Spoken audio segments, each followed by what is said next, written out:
नमस्कार दोस्तों, स्वागत है आपका रिपब्लिक स्टडी चैनल में। मैं संजय कुमार आपका स्वागत हूं। दोस्तों तो मैं फिर से हाजिर हूं आपके सामने इंडियन पॉलिटी का एक सबसे महत्वपूर्ण टॉपिक लेकर, जो है मौलिक अधिकार से। ठीक है, तो हम इस वीडियो में जानेंगे कि मौलिक अधिकार होता कहाँ है, मौलिक अधिकार को लागू कौन करता है, मौलिक अधिकारों की रक्षा कौन करता है, मौलिक अधिकारों को निलंबित कौन कर सकता है, मौलिक अधिकार संविधान के किस भाग में है, मौलिक अधिकार कितने होते हैं, ठीक है, और इसको कब पारित किया गया था। ठीक है फ्रेंड्स, तो अब वीडियो स्टार्ट करते हैं। आज हम पढ़ने वाले हैं मौलिक अधिकार। मौलिक अधिकार आखिर होता क्या है, ठीक है, ये सबसे पहले पता होना चाहिए कि मौलिक अधिकार क्या है। मौलिक अधिकार संविधान में उल्लिखित वे अधिकार होते हैं जो किसी भी व्यक्ति को सामाजिक, आर्थिक एवं राजनीतिक, नैतिक विकास हेतु आवश्यक होते हैं। फिर से एक बार सुन लीजिए। मौलिक अधिकार संविधान में उल्लेखित वे अधिकार होते हैं जो व्यक्ति के सामाजिक, आर्थिक, राजनीतिक एवं नैतिक विकास के लिए आवश्यक होते हैं। ठीक है, तो हम तो पता कर लिए कि मौलिक अधिकार क्या होते हैं। अब पता करेंगे कि ये इसको कहाँ से लिया गया है। पहले ये भारतीय संविधान में नहीं था। भारतीय संविधान जब बन रहा था तो उस समय बहुत सारे देशों से भारतीय संविधान में कुछ तथ्य ग्रहण किए गए हैं। ठीक है, उसमें से जो मौलिक अधिकार, और ये लिया गया है संयुक्त राज्य अमेरिका के संविधान से। भारत के संविधान में मौलिक अधिकार संयुक्त राज्य अमेरिका के संविधान से लिया गया है, और इसको सबसे पहले 1931 ईस्वी में कराची में एक अधिवेशन हुआ था, जिसमें सरदार पटेल ने मूल अधिकार की मांग की। ठीक है, और जिसका प्रारूप जवाहरलाल नेहरू ने तैयार किया था। 1931 के कराची अधिवेशन में सरदार पटेल ने मूल अधिकार की मांग की, और उस मांग की प्रारूप जवाहरलाल नेहरू ने तैयार किया। ठीक है, और ये मूल अधिकार जो है न्यायालय में परिवर्तनीय है, मतलब इसको न्यायालय में बदला जा सकता है। ठीक है, अब बात आता है कि मौलिक अधिकार को लागू कौन करता है, तो उच्चतम न्यायालय एवं उच्च न्यायालय इसे लागू करते हैं। ठीक है, अब तीसरा क्वेश्चन आता है कि इसको निलंबन कौन कर सकता है, रोक कौन सकता है, तो राष्ट्रपति इसका निलंबन कर सकते हैं। उसके बाद वाला क्वेश्चन आता है कि इसका संरक्षण कौन करता है, रक्षा कौन करता है मूल अधिकार का, तो ये करते हैं न्यायपालिका, इसका संरक्षण करते हैं। ठीक है, तो सबसे पहले हम लोगों ने पढ़ा है क्या कि इसको कहाँ से लिया गया है, तो संयुक्त राज्य अमेरिका के संविधान से लिया गया है। सर्वप्रथम 1931 ईस्वी के कराची अधिवेशन में सरदार पटेल ने मूल अधिकार की मांग की, और उसका प्रारूप जवाहरलाल नेहरू ने तैयार किया। मूल अधिकार न्यायालय में परिवर्तनीय है। उच्चतम न्यायालय एवं उच्च न्यायालय इसे लागू करते हैं, राष्ट्रपति इसका निलंबन करते हैं, और न्यायपालिका इसका संरक्षण करती है। ठीक है, मतलब रक्षा करती है। अब पढ़ेंगे कि मूल अधिकार जो भारतीय संविधान में है वो भारतीय संविधान के किस भाग में है, और कितने कितने अनुच्छेद के बीच में है। तो ये संविधान के भाग 3 में है, और 12 से लेकर के अनुच्छेद 35 तक है। पहले जब संविधान बना तो उस समय मूल अधिकारों की संख्या 7 थी। ठीक है, लेकिन अभी वर्तमान में केवल 6 ही है। 7वां अधिकार था संपत्ति का अधिकार, उसको क्या कर दिया गया, हटा दिया गया। 31 में, अनुच्छेद 31 में संपत्ति का अधिकार था, उसको हटा करके 300 क में डाला गया है संपत्ति के अधिकार को। ठीक है, तो हमें पढ़ना है 6 अधिकार, मौलिक अधिकार। पहला है समता का अधिकार, जो अनुच्छेद 14 से लेकर के अनुच्छेद 18 तक है। दूसरा है स्वतंत्रता का अधिकार, जो अनुच्छेद 19 से लेकर के 22 तक है। तीसरा है शोषण के विरुद्ध अधिकार, जो 23 से लेकर के 24 तक है। चौथा है धार्मिक स्वतंत्रता, 25 से 28 के बीच है। पांचवा है सांस्कृतिक शिक्षा, जो 29 से 30 के बीच है। और छठा है संवैधानिक उपचार, ठीक है, ये 32 से लेकर के 35 तक है। वैसे तो संवैधानिक उपचार का अनुच्छेद 32 को ही कहते हैं, बाकी 3 एक्स्ट्रा में है। ठीक है, तो हमें पता चल गया कि अब मौलिक अधिकार जो है 6 है, मूल संविधान में 7 थे, लेकिन क्या किया गया, 44वें संविधान संशोधन 1978 के तहत संपत्ति के अधिकार को हटा दिया गया। ठीक है, तो 6 मूल अधिकार कौन कौन से हैं? समता का अधिकार, स्वतंत्रता का अधिकार, शोषण के विरुद्ध अधिकार, धार्मिक स्वतंत्रता का अधिकार, सांस्कृतिक एवं शिक्षा का अधिकार एवं संवैधानिक उपचारों का अधिकार। ठीक है, तो चलिए पढ़ते हैं अनुच्छेद 12। देखिए अनुच्छेद 12 मौलिक अधिकार 12 से लेकर के 35 तक है। तो सबसे पहले अनुच्छेद 12 में राज्य की परिभाषा दी गई है। ठीक है, क्या दिया गया अनुच्छेद 12 में? राज्य की परिभाषा दी गई है। और अनुच्छेद 13 में मूल अधिकारों से असंगत एवं उनका अल्पीकरण करने वाली विधियां है कि मूल अधिकार को छोटा किया जा सकता है, बड़ा किया जा सकता है। ये अनुच्छेद 13 में है। ठीक है, अब स्टार्ट करते हैं। पहला जो है समता का अधिकार, अनुच्छेद 14 से लेकर के अनुच्छेद 18 तक है। ठीक है, इसमें 14 है, अनुच्छेद 14 है कानून के समक्ष समता। ठीक है, कानून के समक्ष समता या फिर विधि के समक्ष समता। इसका अर्थ यह होता है कि राज्य सभी व्यक्तियों के लिए एक समान कानून बनाएगा तथा उन पर एक समान लागू करेगा। ठीक है, अनुच्छेद 14 का क्या अर्थ है? कानून के समक्ष समता मतलब राज्य सभी व्यक्तियों के लिए एक समान कानून बनाएगा और उन सभी पर एक समान लागू करेगा। ठीक है, चलिए उसके बाद है 15 नंबर अनुच्छेद, धर्म, जाति, लिंग पर भेदभाव निषेध है। इसका मतलब क्या हुआ कि राज्य के द्वारा धर्म, वंश, जाति, लिंग एवं जन्म स्थान आदि के आधार पर नागरिकों के प्रति जीवन के किसी भी क्षेत्र में भेदभाव नहीं किया जाएगा। ठीक है, 15 के अनुसार क्या होगा? अनुच्छेद 15 के अनुसार राज्य के द्वारा धर्म, मूल वंश, जाति, लिंग, जन्म स्थान आदि के आधार पर नागरिकों के प्रति जीवन के किसी भी क्षेत्र में भेदभाव नहीं किया जाएगा। ये बात कहा गया है अनुच्छेद 15 में, जिसका हमने शॉर्टकट कर लिया है। ठीक है, ताकि हमें याद रह सके। उसके बाद 16 नंबर अनुच्छेद है, अनुच्छेद 16 क्या है? रोजगार के अवसर की समता।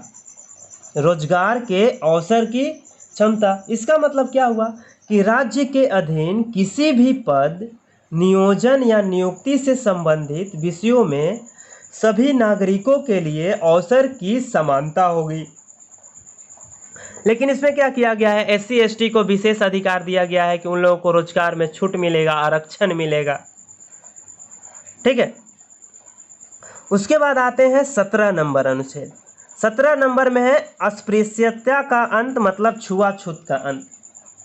ठीक है, इसके लिए दंडनीय अपराध घोषित किया गया है। छुआछूत जो है वो दंडनीय अपराध है। उसके बाद आता है 18 नंबर अनुच्छेद, जिसमें दिया गया है उपाधियों का अंत। इसका मतलब क्या हुआ कि सेना या विद्या संबंधी सम्मान के सिवाय अन्य कोई भी उपाधि राज्य द्वारा प्रदान नहीं की जाएगी। ठीक है, एक बार फिर से सुनिए क्या कि सेना या फिर विद्या संबंधी सम्मान के सिवाय अन्य कोई भी सम्मान या फिर उपाधि राज्य द्वारा नहीं प्रदान की जाएगी। भारत का कोई नागरिक किसी अन्य देश से बिना राष्ट्रपति की आज्ञा के कोई उपाधि स्वीकार नहीं करेगा। वो अनुच्छेद 18 में कहा गया है। ठीक है, भारत सरकार द्वारा क्या दिया जाता है? भारत रत्न दिया जाता है, पद्म विभूषणम दिया जाता है, पद्म भूषण दिया जाता है, पद्मश्री दिया जाता है एवं सेना द्वारा परमवीर चक्र, महावीर चक्र, वीर चक्र आदि पुरस्कार अनुच्छेद 18 के तहत ही दिए जाते हैं। ठीक है, नेक्स्ट आते हैं स्वतंत्रता का अधिकार। ठीक है, ये 19 से लेकर के 22 तक है। इसमें सर्वप्रथम क्या है? अभिव्यक्ति की स्वतंत्रता है। ठीक है, जिसमें 1 से लेकर के 6 तक, ए से लेकर के एफ तक दिया गया है। पहला है बोलने की स्वतंत्रता होगा, शांतिपूर्ण एकत्रित होने की स्वतंत्रता होगा, सभा या फिर कोई भी समूह बनाने की स्वतंत्रता होगा। ठीक है, चौथा है भारत में आवागमन की स्वतंत्रता होगी, यानी कि भारत में आप कहीं भी जाकर घूम सकते हैं, कहीं भी जा सकते हैं, किसी भी राज्य में जा सकते हैं। ठीक है, और पांचवा था भारत में निवास, यानी कि भारत के किसी भी राज्य में किसी भी स्थान पर जाकर आप निवास कर सकते हैं, इसमें कोई रोक टोक नहीं है। ठीक है, और छठा है भारत में आजीविका या फिर रोजगार की स्वतंत्रता, मतलब भारत के किसी भी जगह आप रोजगार प्राप्त कर सकते हैं। अगर आपके पास योग्यता है तो आप भारत के किसी भी स्थान में जाकर के रोजगार कर सकते हैं, अपना कोई फैक्ट्री खोल सकते हैं। ठीक है, ये व्यवस्था कहाँ दिया गया है? तो अनुच्छेद 19 में दिया गया है, अभिव्यक्ति की स्वतंत्रता में। फिर से एक बार इसको रिपीट कर लेते हैं। ए में दिया गया है बोलने की स्वतंत्रता, बी में शांतिपूर्ण एकत्रित होने की स्वतंत्रता, सी में सभा एवं समूह बनाने की स्वतंत्रता, डी में दिया गया है भारत में कहीं भी आवागमन की स्वतंत्रता, भारत में निवास की स्वतंत्रता, भारत में आजीविका एवं रोजगार प्राप्त करने की स्वतंत्रता। ठीक है, अब देखिए यहाँ जो है अभिव्यक्ति की स्वतंत्रता में बोलने की स्वतंत्रता, इसी के तहत क्या किया गया है? प्रेस की स्वतंत्रता भी अंतर्गत किया गया है। अनुच्छेद 19 के ए मतलब 19 के क भी रहता है, कहीं 19 का 1 भी रहता है, कहीं पे 19 का ए भी रहता है। ठीक है, तो इसे घबराएंगे नहीं। इसी में दिया गया है क्या? प्रेस की स्वतंत्रता भी दिया गया है। ठीक है, चलिए अब नेक्स्ट पे आते हैं। 20 नंबर का जो अनुच्छेद है, अनुच्छेद 20 जो है वो अपराध के दोष सिद्धि के संबंध में है। ठीक है, इसके तहत 3 प्रकार की स्वतंत्रता दिया गया है। कितने प्रकार का स्वतंत्रता दिया गया है? 3 प्रकार के लिए। ठीक है, पहला है अपराध करने के समय। ठीक है, अपराध करने के समय जो कानून है उसी कानून के तहत उस अपराधी को सजा दिया जाएगा। अपराध करने के समय जो कानून है उसी कानून के तहत उस अपराधी को सजा दिया जाएगा। ठीक है, और दूसरा है इसमें बी नंबर का है, वो है गवाही, मतलब अपराधी को अपने मनपसंद गवाही चुनने का अधिकार है, अपना मनपसंद वकील चुनने का अधिकार है। ठीक है, और तीसरा है एक अपराध एक सजा, मतलब अगर उसने एक अपराध किया है तो उसको एक ही सजा मिलेगी। एक अपराध के लिए बार बार सजा उसको नहीं मिलनी चाहिए। ठीक है, ये किसके अंतर्गत निहित है? तो अनुच्छेद 20 के अंतर्गत निहित है। ठीक है, अब अनुच्छेद 20 के बाद पढ़ेंगे अनुच्छेद 21। अनुच्छेद 21 में है प्राण एवं दैहिक स्वतंत्रता। इसका मतलब क्या हुआ? प्राण एवं दैहिक स्वतंत्रता का मतलब क्या हुआ कि किसी भी व्यक्ति को विधि द्वारा स्थापित प्रक्रिया के अतिरिक्त उसके जीवन और व्यक्तित्व स्वतंत्रता के अधिकार से उसे वंचित नहीं किया जा सकता है। ठीक है, क्या? फिर से एक बार सुन लीजिए। प्राण एवं दैहिक स्वतंत्रता के संबंध में क्या दिया गया है कि किसी भी व्यक्ति को विधि द्वारा यानी कि कानून द्वारा स्थापित प्रक्रिया के अतिरिक्त उसके जीवन एवं व्यक्तित्व स्वतंत्रता के अधिकार से वंचित नहीं किया जा सकता है। एवं 21 का क भी बोल सकते हैं या फिर 21 का ए भी बोल सकते हैं। इसमें दिया गया है राज्य के 6 से 14 वर्ष की आयु के समस्त बच्चों को ऐसा ढंग जैसा कि राज्य विधि द्वारा अवधारित करे उसको निःशुल्क शिक्षा अनिवार्य उपलब्ध किया जाएगा। ठीक है, और ये कब उपलब्ध किया गया था? 86वां संविधान संशोधन 2000 में। ठीक है, कब? 86वां संविधान संशोधन 2000 में इसका प्रबंध किया गया था कि 6 से और 14-20 वर्ष के बीच के जो बच्चे हैं उसको अनिवार्य और वो भी निःशुल्क शिक्षा दिया जाएगा। ठीक है।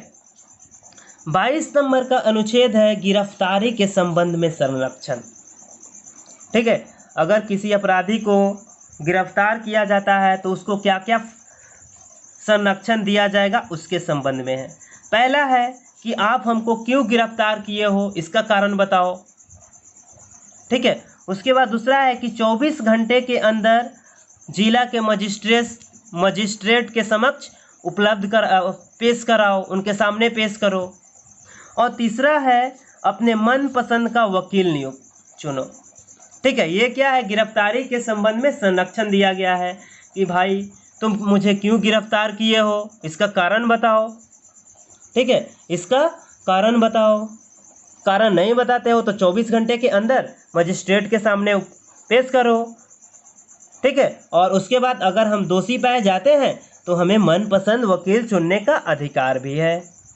ठीक है, ये किस अनुच्छेद में कहा गया है, तो अनुच्छेद 22 में। ठीक है, चलिए अब आते हैं नेक्स्ट पेज पे।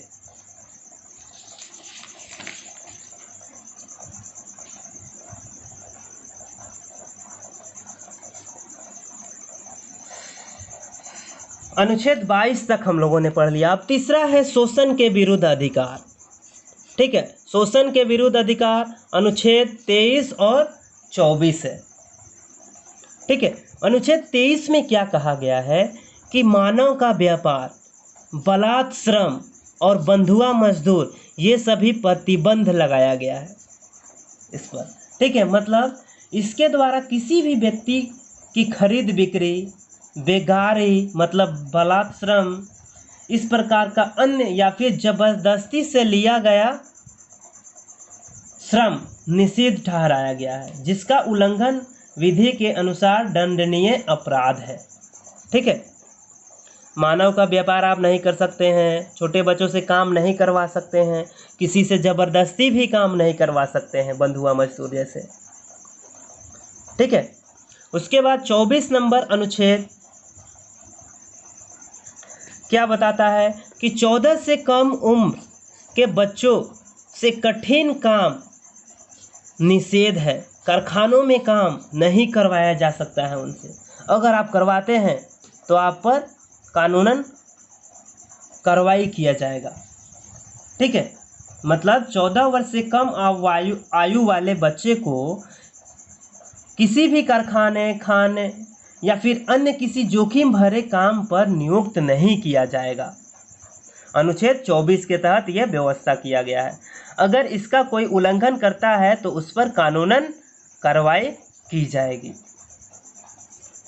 ठीक है, चौथा है धार्मिक स्वतंत्रता 25 से लेकर के 28 तक है। अनुच्छेद 25 से लेकर के अनुच्छेद 28 तक है।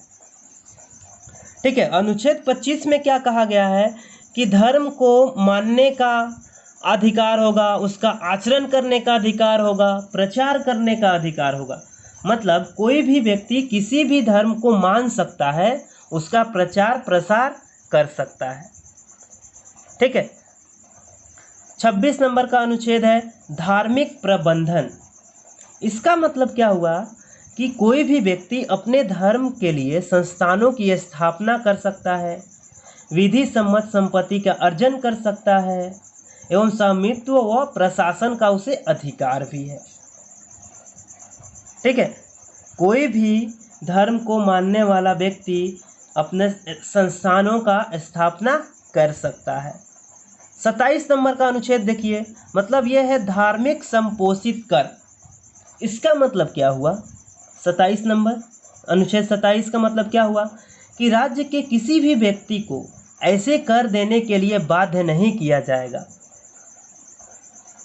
ध्यान से सुनिए इस अनुच्छेद को, बहुत ही महत्वपूर्ण है कि राज्य के किसी भी व्यक्ति को ऐसा कर, ऐसा टैक्स देने के लिए मजबूर नहीं किया जा सकता जिसका आय किसी विशेष धर्म अथवा धार्मिक संप्रदाय की उन्नति या फिर पोषण के व्यय करने के लिए विशेष रूप से निश्चित की गई है। ठीक है, जैसे हिंदुओं का धर्म होता है, उसके लिए वे लोग चंदा इकट्ठा करते हैं, तो वो मुस्लिमों से बाध्य नहीं कर सकते हैं कि तुम भी इसके लिए चंदा दो। ठीक है, अब देखिए 28 नंबर का अनुच्छेद क्या है। धार्मिक शिक्षा उपासना में उपस्थित होने का अधिकार। इसका मतलब क्या हुआ कि राज्य विधि से पूर्णतः पोषित किसी भी शिक्षा संस्थान में कोई धार्मिक शिक्षा नहीं दी जाएगी, यानी कोई भी सरकारी धार्मिक शिक्षा नहीं दी जाएगी। ठीक है, ऐसे शिक्षण संस्थान अपने विद्यार्थियों को किसी धार्मिक अनुष्ठान में भाग लेने या किसी धर्म उपदेश को बलात् सुनने हेतु बाध्य नहीं कर सकते हैं।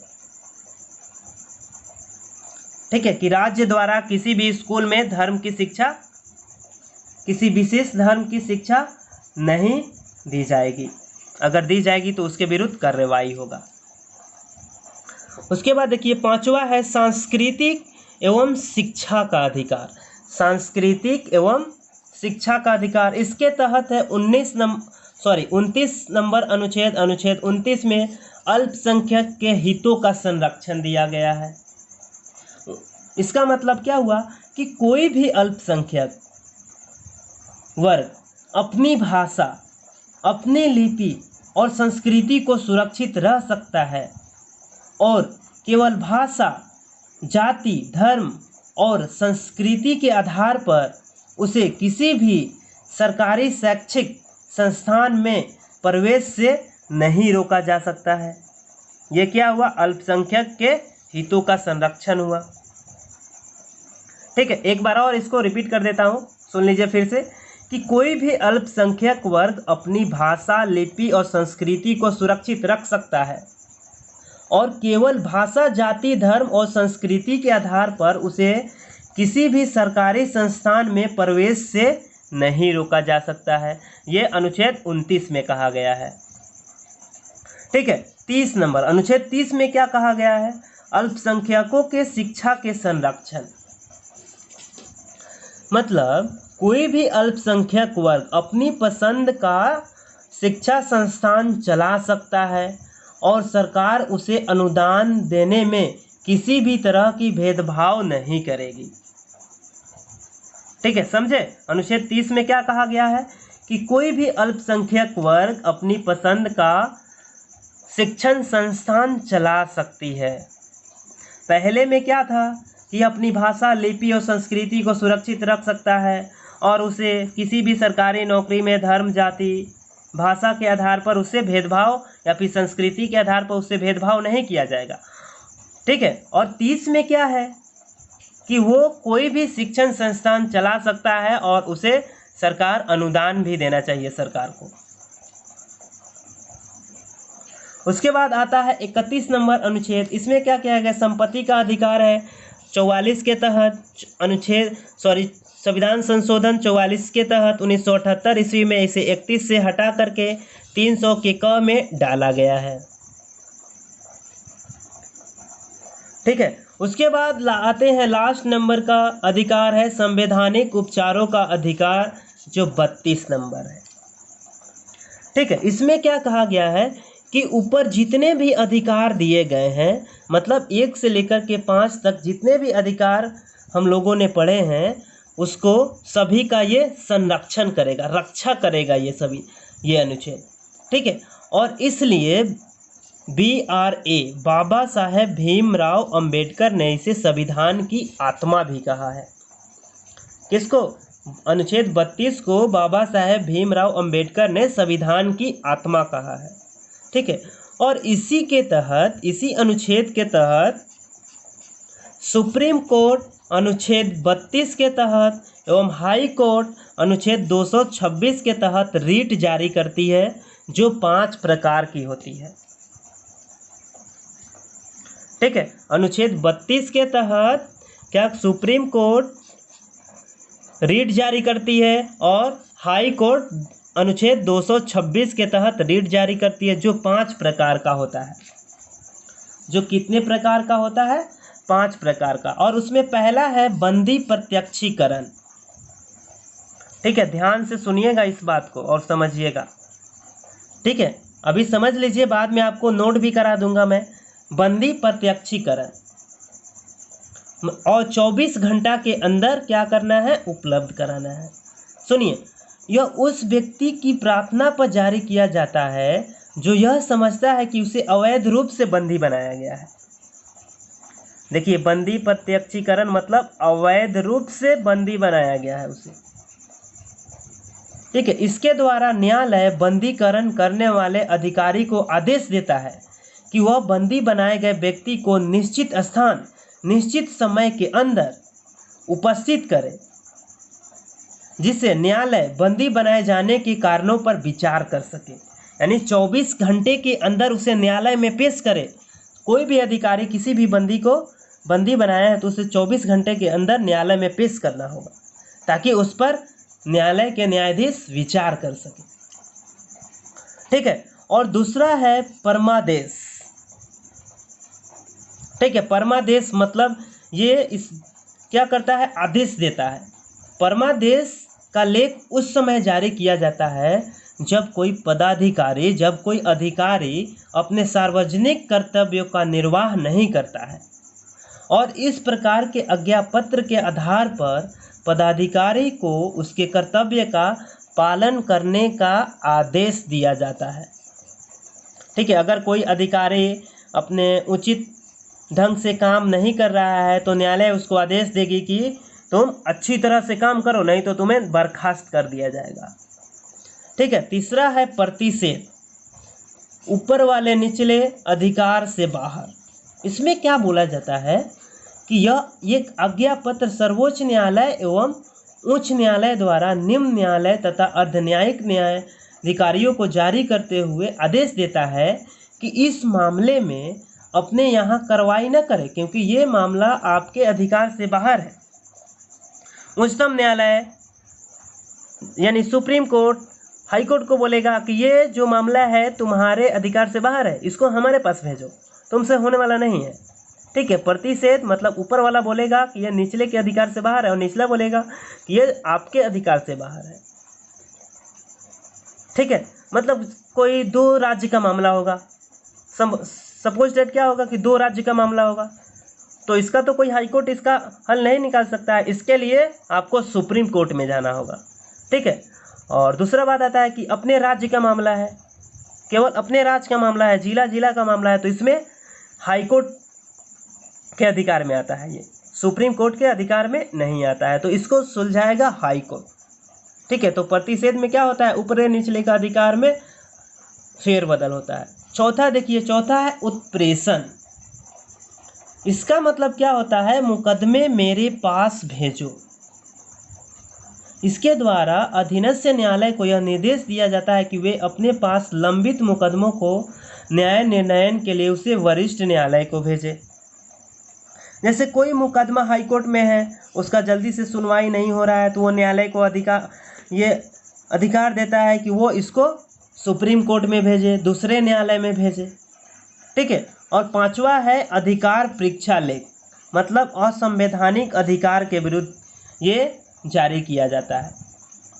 इसका मतलब क्या हुआ कि जब कोई व्यक्ति ऐसे अधिकारी के रूप में कार्य करने लगता है जिसके रूप में कार्य करने का उसे वैधानिक रूप से अधिकार नहीं है, तो न्यायालय अधिकार परीक्षा का आदेश जारी करती है और उस व्यक्ति से यह पूछती है कि वह किस अधिकार से कार्य कर रहा है, और वह जब तक इस बात का संतोषजनक उत्तर नहीं देता वह कार्य नहीं कर सकता है। मतलब जैसे कोई अधिकारी है, असंवैधानिक ढंग से अधिकारी बन जाता है, तो उच्च न्यायालय या फिर सुप्रीम कोर्ट एक रीट जारी करती है अधिकार परीक्षा लेख कि तुम किस अधिकार से काम कर रहे हो भाई, बताओ मुझे क्या एबिलिटी है तुम्हारी। ठीक है, तो ये पांचवा रीट है अधिकार परीक्षा का लेख। पहला है बंदी प्रत्यक्षीकरण, परमादेश, यह अधिकारियों को आदेश देती है। प्रतिषेध, ऊपर वाले मामले यानी कि अधिकार, सुप्रीम कोर्ट का अधिकार और हाई कोर्ट का अधिकार अलग अलग होता है। उसके बाद उत्प्रेषण यानी मुकदमा मेरे पास भेजो, तुमसे अगर नहीं हो रहा है, हाई कोर्ट से नहीं हो रहा है तो सुप्रीम कोर्ट में भेजो। अधिकार परीक्षा लेख यानी कि वैसे असंवैधानिक अधिकारियों को आदेश देती है कि आप किस अधिकार पर आप काम कर रहे हैं। आप असंवैधानिक रूप से तो अधिकारी नहीं बने हैं, ठीक है। तो ये 5वां रिट में कहा गया है, ठीक है। चलिए अब 32 के बारे में तो हमने सब कुछ पढ़ लिया। अब पढ़ेंगे अनुच्छेद 33। अनुच्छेद 33 यानी सशस्त्र बल पर प्रतिबंध। इसका मतलब क्या हुआ कि संसद को यह शक्ति प्रदान किया गया है कि वह सशस्त्र बलों, खुफिया एजेंसियों एवं अन्य मूल अधिकारों पर युक्ति युक्त प्रतिबंध लगा सके, और इसका मुख्य उद्देश्य है इनके समुचित कार्य करने एवं अनुशासन बनाए रखना है, ठीक है। उसके बाद 34 नंबर देखिए, मतलब मार्शल लॉ और अधिकार पर प्रतिबंध। इसका मतलब क्या हुआ, इस अनुच्छेद के अंतर्गत भारत के किसी क्षेत्र में यदि सैन्य अधिनियम लागू है तो संसद को यह शक्ति प्रदान किया गया है कि वह मूल अधिकारों पर प्रतिबंध लगा सकती है। कहीं पे अगर मार्शल लॉ लागू है तो वहाँ पर मूल अधिकार पर प्रतिबंध लगाया जा सकता है। यह संसद को एक शक्ति प्रदान किया गया है, ठीक है। और उसके बाद लास्ट वाला अनुच्छेद है 35। 35 में क्या कहा गया है, मौलिक अधिकार पर कानून बनाने की संसद की शक्ति। इसके तहत संसद को केवल कुछ विशेष मूल अधिकार प्रभावी बनाने के लिए कानून बनाने की शक्ति प्राप्त है, किंतु यह अधिकार राज्य विधानमंडल को प्राप्त नहीं है, ठीक है। उसके बाद कुछ ऐसे अधिकार हैं जो केवल भारतीयों को प्राप्त है, और कुछ ऐसे अधिकार हैं जो भारतीयों और विदेशियों दोनों को भी प्राप्त है। तो देखिए कौन कौन से अनुच्छेद में जो अधिकार दिए गए हों केवल भारतीय को प्राप्त है। केवल भारतीय को प्राप्त अधिकार क्या है, अनुच्छेद 15, 16, 19, 29 और 30। 15, 16, 19, 29, 30, ठीक है। याद कर लेंगे ऐसे 15, 16, 19, 29, 30। फिर से 2-3 बार रिपीट कर लेंगे, याद हो जाएगा। ये जो अनुच्छेद हो केवल भारतीयों को प्राप्त है, ठीक है। 15, 16, 19, 29, 30। 15, 16, 19, 29, 30। उसके बाद ये भारतीयों और विदेशियों को प्राप्त है। ये अधिकार मतलब दोनों को प्राप्त है। 14 हो गया, 21, 21 का क, 22, 23, 24, 25, 26, 27, 28, ठीक है। 14 से 14, उसके बाद क्या है, 21, 21 का क, 22, 23, 24, 25, 26, 27 और 28। ये सभी विदेशियों को साथ साथ भारतीयों को भी प्राप्त है, भारतीयों के साथ साथ विदेशियों को भी प्राप्त है। लेकिन ये जो अधिकार हैं वो केवल भारतीयों को ही, केवल इंडियंस के लिए ही, विदेशियों के लिए ये नहीं है, ठीक है। केवल भारतीयों को ही प्राप्त है। 15, 16, 19, 29, 30। 15, 16, 19, 29, 30। और ये क्वेश्चन बहुत बार IAS के एग्जाम्स से लेकर के BPSC तक, SSC तक सभी एग्ज़ाम में ये क्वेश्चन पूछ चुका है। तो इस हिसाब से ये क्वेश्चन बहुत बहुत बहुत महत्वपूर्ण है, ठीक है। तो दोस्तों मैं आशा करता हूँ कि ये वीडियो आपको समझ में आया होगा। ये वीडियो आपको कैसा लगा है कमेंट बॉक्स में कमेंट करके बताइए। अगर अच्छा लगे तो इस वीडियो को लाइक कीजिए, कमेंट कीजिए, सब्सक्राइब कीजिए, ठीक है दोस्तों। रिपब्लिक स्टडी चैनल से जुड़ने के लिए आप सभी का बहुत बहुत धन्यवाद।